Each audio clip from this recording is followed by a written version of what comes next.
Meus amados irmãos, a paz do Senhor Jesus, que Deus abençoe a todos, que Deus abençoe você neste dia que vai estar a ouvir esta mensagem. Queridos, será no máximo aí 10 minutos, fique comigo, nos acompanhe, porque temos uma palavra de Deus para falar ao coração dos queridos e amados irmãos. Em Atos capítulo de número 14, nós temos algumas lições a dar, algumas lições a falar, justamente sobre as ministrações tanto de Paulo quanto de Barnabé, que as escrituras, que a palavra do Senhor nos fala, ou os chamam, na verdade, de apóstolos, né? Quando nós observamos o capítulo 14, nós vemos que Paulo e Barnabé, eles são chamados de apóstolos, queridos.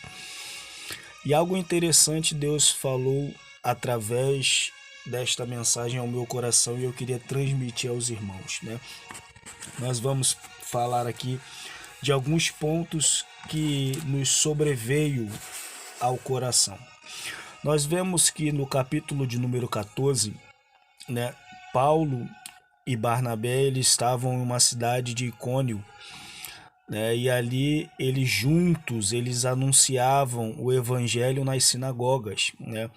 Não só Paulo, mas também Barnabé, né? Destacando aqui também Barnabé, também estava a anunciar o evangelho, as boas novas de Cristo, em algumas sinagogas ou na sinagoga dos judeus, né? E ali eles pregavam Cristo ressuscitado. O foco da mensagem do apóstolo sempre será esse, né? Cristo ressuscitado, né? Então ali eles ministraram a palavra do Senhor, pregaram com grande veemência. Nós vemos no versículo de número 1, né? No versículo de número 3, né, a palavra do Senhor vai nos falar que tanto Barnabé quanto Paulo, eles faziam sinais e grandes prodígios, né? O que são sinais? Sinais são indícios, né? São marcas, são gestos. E prodígios? Prodígios são coisas sobrenaturais. Então ali na sinagoga dos judeus, eles tanto ministravam, pregavam o evangelho, quanto eles faziam sinais e prodígios, né? Indícios e coisas sobrenaturais. Então nós vemos que ali não só a mensagem era ministrada, mas quanto também os sinais que seguiriam, como Cristo deixou bem claro, né? Os sinais seguiriam aos que creem, né? Então, tanto a ministração, a palavra foi anunciada, quanto seguida da palavra veio também os prodígios. Não pode ser diferente nos nossos dias atuais, né? Temos que pregar, anunciar, mas automaticamente também tem que vir o que? Os prodígios. Mas o maior prodígio, o maior sinal é ver corações sendo voltados a Deus, ver corações sendo voltados à palavra do Senhor. Mas nós temos que destacar o seguinte também, queridos: tanto a mensagem ela foi pregada quanto os prodígios aconteceram, né? A pregação e os prodígios trouxe para os apóstolos o que? A perseguição, né? No versículo de número 12, perdão, no versículo de número 2, vai falar que os judeus incrédulos incitaram ou irritaram a multidão contra o apóstolo Paulo e Barnabé, né? Que também a Bíblia nos fala chama de apóstolo, né? Então a perseguição veio até eles através do que? De algo bom que eles estavam fazendo à sociedade. A perseguição ela não só vem quando nós fazemos algo errado, não, a perseguição ela vem também quando nós fazemos algo que é bom, né? Então eles anunciaram e foram ali perseguidos. Mas algo interessante também temos que destacar do versículo de número 4, vai falar que a pregação, os sinais e prodígios, eles deram frutos. Frutos? Sim, eles deixaram frutos com a mensagem de Jesus ressuscitado, né? Logo a mensagem pregada, os prodígios aconteceram, vem a perseguição, mas automaticamente vieram os frutos. Olha o que diz o versículo 4. E dividiu-se a multidão da cidade. Uns eram pelos judeus, né? E outros eram pelos apóstolos. Então a mensagem, o foco da mensagem, ela foi alcançada, né? O que é o foco da mensagem? Corações voltados a Deus. E, e houve frutos. Já no versículo 4 nós vemos isso muito nitidamente, né? No versículo de número 6, nós vemos o momento da retirada. Ali então houve um momento da pregação, o momento dos prodígios, veio a perseguição e veio o momento da retirada, quanto também veio o momento dos frutos, né? Então há 3 momentos: pregação, perseguição, os frutos e o momento da retirada. Então há momentos que temos que deixar a mensagem fluir nos corações. Versículo 7, Listra e Derbe continuaram ser o foco da mensagem. Eles retiraram-se dali de onde eles estavam e foram para Listras e Derbe. E ali eles continuaram a pregar. Eles não saíram do propósito. Mesmo com a perseguição, eles não saíram do propósito.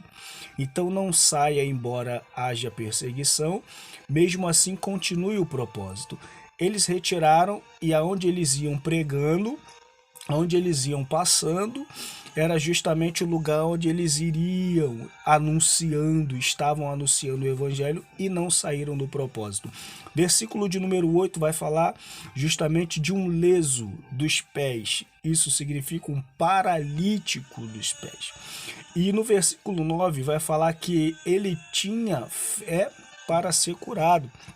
Então, um paralítico, quando os apóstolos saíram da cidade, eles pararam em Derbe, né? E ali pregaram o evangelho, e a palavra do Senhor vai falar que ali estava justamente um paralítico, e a Bíblia nos fala no versículo 8 que o paralítico estava a ouvir o apóstolo Paulo.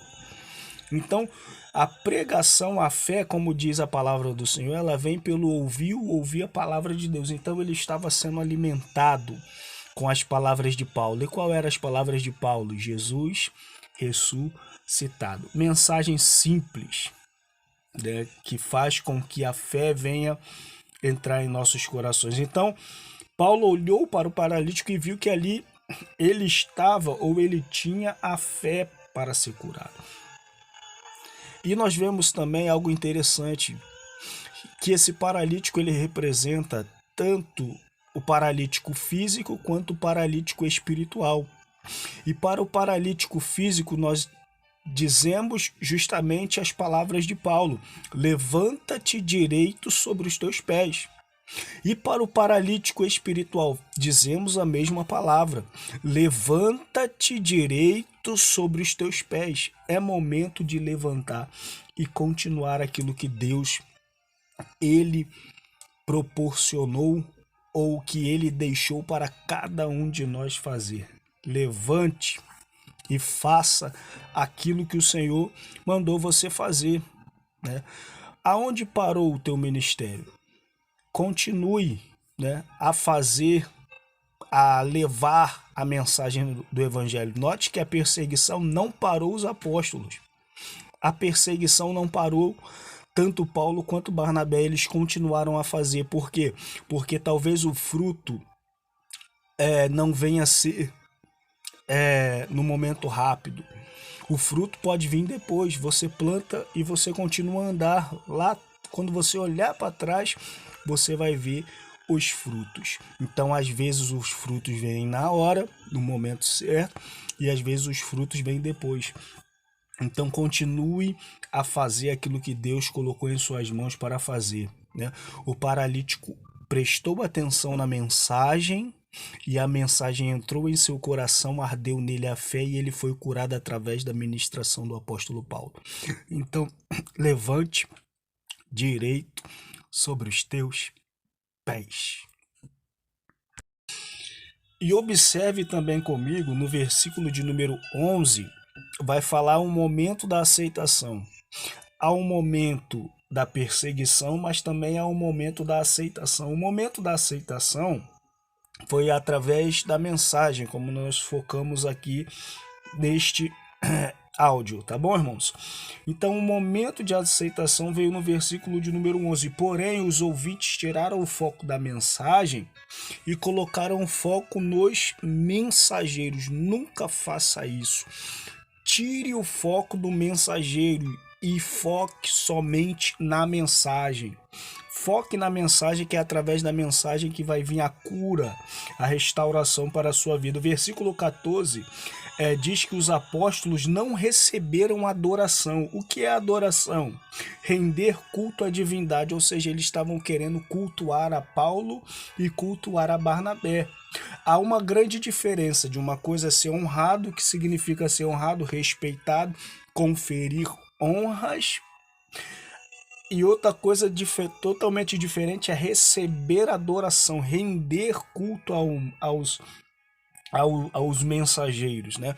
Tire o foco dos mensageiros e foque somente na mensagem. Né? O versículo 19 diz que os perseguidores pensaram que tinham calado o mensageiro, mas não conseguiram. Verso de número 20 fala que quando os discípulos chegaram próximo do apóstolo Paulo, ele se levantou. Precisamos de mais discípulos como estes, que rodeiam os mensageiros, para que esses mensageiros venham levantar. Não para enterrar o mensageiro, mas para fazer com que os mensageiros venham se levantar, irmãos. Precisamos de mensageiros, mas precisamos também de discípulos como estes. Os discípulos chegam próximo a Paulo, mas não para o enterrá-lo. Os discípulos chegam próximo de Paulo para fazer com que ele venha levantar. Ou seja, o mensageiro tanto levanta, quanto o mensageiro precisa também ser levantado. Que nós venhamos levantar mensageiros, que o Espírito de Deus nos ajude a levantar pessoas para anunciar o evangelho, o verdadeiro pregador, não essas marmotas que nós temos por aí que dizem ser pregadores, que são homens heréticos, que colocam dentro da igreja heresias, e heresias tais que muitos não estão a observar. Por que não estão a observar? Porque estão focando não na mensagem, mas sim no mensageiro. Então os discípulos levantam a Paulo, e Paulo novamente não sai do propósito.